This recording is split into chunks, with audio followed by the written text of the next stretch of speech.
A why is fully formed by the time we're in our mid to late teens. The youngest person I've done a why discovery for was 16, and it worked. The process worked. And what I've learned from just doing hundreds of these over the years is that a why is always positive.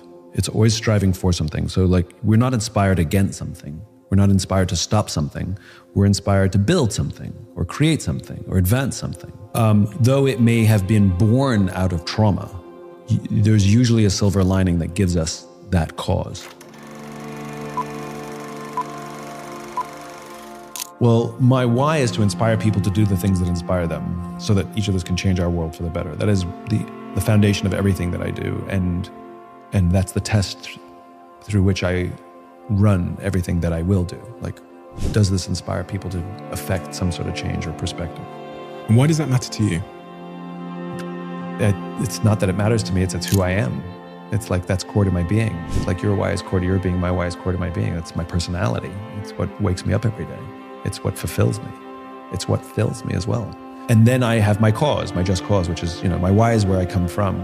My cause is where I'm going. And my cause is to create a world in which the vast majority of people wake up every single morning, inspired to go to work, feel safe wherever they are, and end the day fulfilled by the work that they do. That if you're going to put stress into something, that you get to enjoy the fruits of your own labor. Building something and looking at it and say, I helped build that. That's a beautiful thing. And so any work that I do is always to advance that cause. So there's a bunch of things that I'm doing, some of which will work and some of which will fail. We are who we are. Like I said, we're fully formed by the experiences we have when we're young, at a pretty young age. And now the opportunity life presents us is to make decisions that either keeps us in balance with who we really are or not. And I think one of the reasons most of us feel discomfort or don't feel ourselves or don't know who we are is because we're making decisions that are inconsistent with that true cause, with that why. So you raise the case of individual athletes who become champions and then suffer depression. It's a fairly common story. You hear this from Olympians. Michael Phelps becomes the most medaled, Olympian of all time, immediately suffers depression. Andre Agassi becomes the most storied, tennis player of all time, immediately becomes depressed. And what I've learned from talking to some of these particularly athletes, but I think it happens in the business world as well, which is from a very young age, they set themselves a goal that, in my words, would be a very selfish goal. I want to be the best at X, the best tennis player, the best golfer, the best whatever. And the way Olympians put it, which I get a kick out of, is I want to win the Olympics. I'm like, well, no one wins the Olympics. Like, you can be a winner in your sport, but it's an aside. But and their entire lives from pretty young ages, every decision they're making is to help them advance this finite goal. And all of their relationships are, can you help me achieve my goal, right? And if you can no longer help me achieve my goal, I don't need you anymore as a coach or even a friend.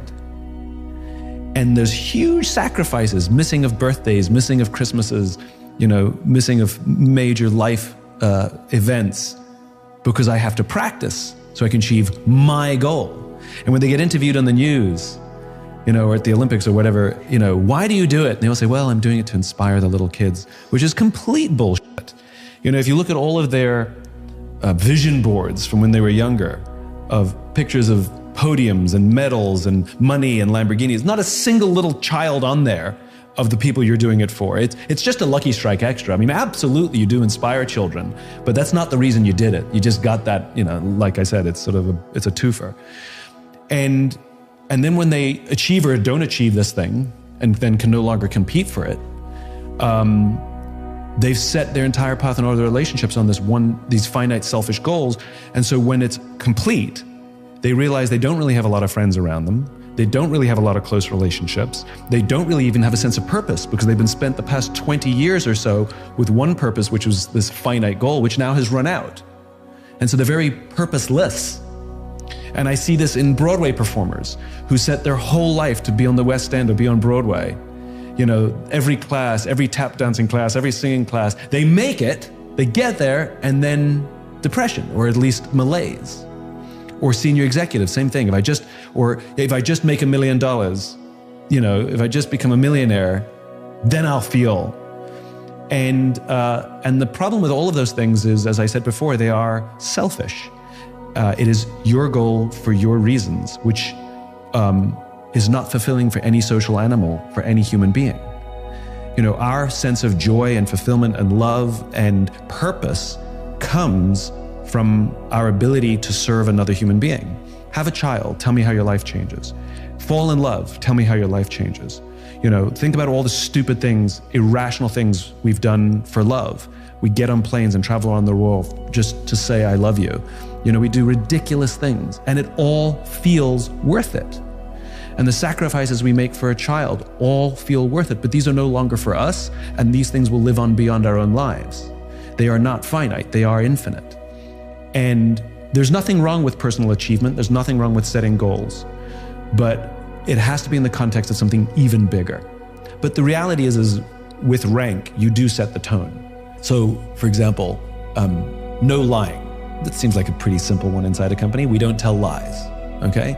Phone rings, your assistant picks up, they put the person on hold and they call out to you, David's on the phone, and you go, tell him I'm not here.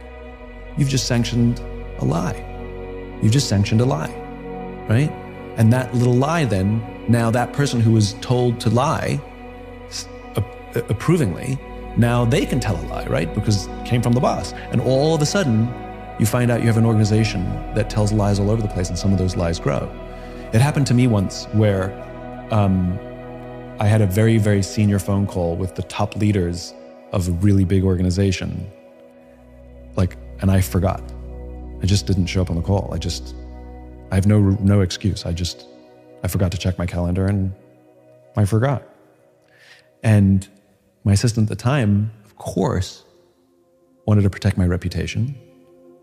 And she wrote to them and said, terribly sorry, Simon had another meeting that ran long. And I took her aside, and it was the hardest feedback I had to give because she did it with such good intention. I said, I'm so grateful that you're protecting me and you're protecting my reputation.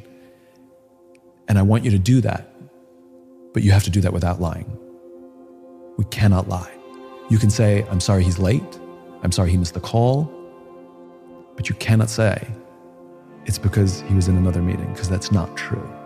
Now, you don't have to be mean. There's nothing that says truth has to be brutal. It just has to be true. Try for the next 48 hours and see how hard it is not to tell a single lie. There's ways of doing it, right? Do these jeans make me look fat? I like the other jeans much better. They're way more flattering, right? You don't have to hurt people. Also, timing, right? So, true story. So I went to see a friend's play, and I could not wait for this thing to end. It was so bad. And I went out, to say hi to her after the performance, and she came out. She was still in costume and makeup. And she knows I'm an honest broker. She cares about she knows I'll always tell her the truth in these kinds of things. And she says to me, what did you think? Now is not the time and place. She's pumped up full of adrenaline, and now is not the time for me to give her a critical evaluation of this god-awful performance. And so I sidestepped the question, but said something true. I said, it was such a treat to be here, to see you do your thing. I've been wanting to see you on a stage forever, and it was so much fun to see you on the stage. All of that was true. The next day, when the adrenaline had come down, and I called her up and said, can I tell you what I thought about the play? She goes, yeah, of course. And I told her critically, piece by piece, what I thought about it and how bad it was. And we had a perfectly rational conversation about it. Didn't hurt her feelings. The day before, I would have really hurt her feelings. So not everything has to be, we mistake being honest with being honest now. At some point, you have to give somebody else feedback. Self-assessment is a thing, but it's not the only thing. It's a thing. It's a data point. And I'm a huge believer in self-assessment, but you have to have that buttressed with the assessments of others, because we are blind very often. We're social animals. We cannot do this thing called career or life alone. We're just not that smart. We're not that strong. We're not that aware. We're just not that good. As social animals, we actually need each other to watch our backs and tell us what's working and what's not working. We don't build trust by offering help. We build trust by asking for it. Because it's a vulnerable thing to ask for help. Will you help me is a very, very vulnerable statement. Can I help you? Not so much. An act of service. But the act of service really comes from allowing somebody else to serve you. And to deny someone else the intensity and joy of being there for someone else, again, I think is selfish. Never asking for help is selfish.